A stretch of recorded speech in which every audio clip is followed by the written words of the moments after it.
Hey, my name is Marcus tonight. Everything change began with a single, unbearable moment that felt like a crack in the glass of a life I had worked years to build. Under the soft glow of Christmas lights and a hum of laughter, one mistake threatened to shatter my sense of safety, dignity, and future all at once. What happened at that party was not just about a boss crossing a line. It was about power, fear, courage, and the quiet strength it takes to take control of your own story when the world suddenly tilts against you. Before the story unfolds any further, take a moment.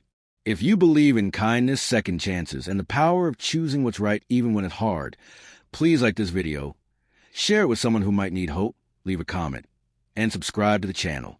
Your support helps stories like this reach hearts that are silently struggling. Emily Carter had always believed that hard work would protect her. Growing up in Ohio in a modest Christian household, she learned early that discipline, humility, and perseverance were the keys to a good life. She carried those values with her when she moved to Chicago at 24, chasing career in marketing with nothing but a suitcase, a worn Bible from her mother, and a stubborn belief that integrity mattered. For 5 years, she gave everything to her job at a fast-growing consulting firm, often staying late, skipping vacations, and quietly absorbing pressure without complaint.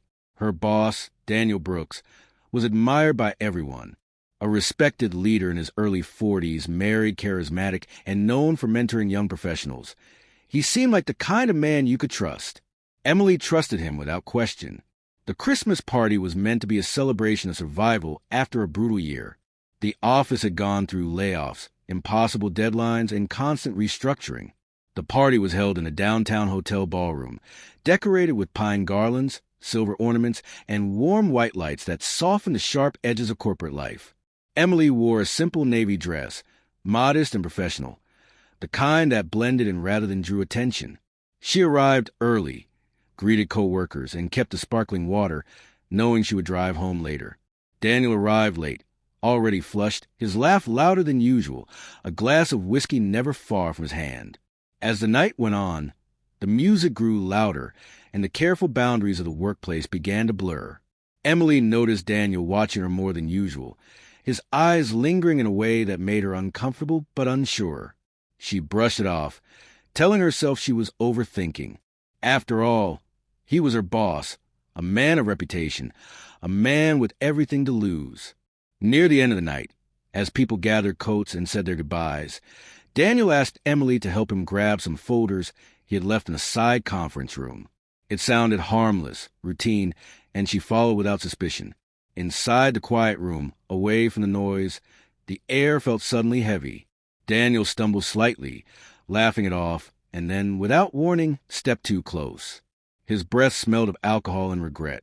He leaned in, his hand brushing her arm, his intention unmistakable. Time slowed. In that frozen second, Emily felt years of effort, faith, and self-respect trembling on the edge of collapse. Fear surged first, followed by anger, then a surprising calm. She realized something profound in that moment. She was not powerless. She did not scream. She did not run. Instead, she straightened, met his unfocused eyes, and asserted control with a clarity that stunned them both. Her response was not an invitation, not a surrender, but a firm reclaiming of authority over the situation. She made it clear that nothing would happen without her consent, and that his behavior was unacceptable. The words were measured, steady, and carried a weight that cut through his drunken haze. Daniel stepped back, shame washing over his face as reality crashed in. He muttered apologies, confusion, and embarrassment, but Emily was already reaching for the door, her heart pounding but her resolve unbroken. She left the party that night feeling sick, not because of what almost happened, but because of what it represented. The man she had respected had failed to test a character, and she was the one left to carry the burden of deciding what came next. The drive home was silent. The city lights blurring through tears she refused to let fall until she was alone. She prayed, not for revenge, but for wisdom. She asked God for strength to do what was right, even if it cost her the career she had built. The days that followed were some of the hardest of Emily's life. Daniel avoided her completely, delegating communication through others, his confidence replaced by visible anxiety. Rumors began to circulate, subtle shifts in tone and glances that made Emily feel exposed and isolated. She questioned herself constantly, wondering if she had imagined the moment, if speaking up would destroy everything. But deep down, she knew the truth. Silence would only protect the wrong person. After a sleepless weekend, Emily requested a meeting with Human Resources. Her hands shook as she documented the incident, every detail feeling heavier as it left her mouth. The HR manager listened carefully, compassion in her eyes, assuring Emily that the company took such matters seriously. An investigation was launched quietly. Emily was offered support, counseling, and temporary reassignment to another team. It felt surreal, like watching her life from outside her body, but she stayed grounded by her faith and the quiet encouragement of her family back home. The investigation took weeks. During that time, Emily wrestled with guilt and doubt. Even as messages of support from co-workers who had noticed Daniel's behavior began to surface, she realized she was not alone. Others had felt uncomfortable before, but had never spoken up. Her courage gave them permission to acknowledge their own experiences. Slowly, the narrative shifted. What started as a private shame became a collective reckoning. When the company announced Daniel's resignation, citing violations of conduct, the office fell into a stunned silence. Some were angry, others relieved. Emily felt no triumph, only a deep sadness that things had gone so far. She prayed for Daniel and his family, understanding that accountability and compassion could coexist. Her integrity had cost her comfort, but it had preserved her soul. In the months that followed, Emily grew in ways she never expected. She was promoted under new leadership that valued transparency and respect.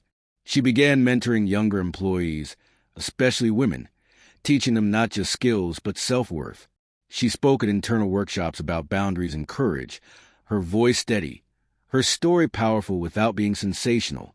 The girl who once believed hard work alone was enough now understood that self-respect was just as essential. If this story is touching something deep inside you, if it reminds you of a moment when you had to choose courage over comfort, please pause here. Like the video, share it, and let us know in the comments that you're not alone. Your engagement helps others find strength through shared experiences. Emily's faith deepened through the trial. She learned that God's grace often appears not in the absence of hardship, but in the strength to face it. She no longer saw herself as a victim of that night, but as a woman who stood firm when it mattered most. The Christmas lights no longer haunted her. They reminded her of clarity born in darkness. Years later, Emily would look back on that night as a turning point. Not because of the pain, but because of the power she discovered within herself. She learned that taking the lead sometimes means drawing a line, speaking truth, and trusting that integrity will carry you where talent alone cannot.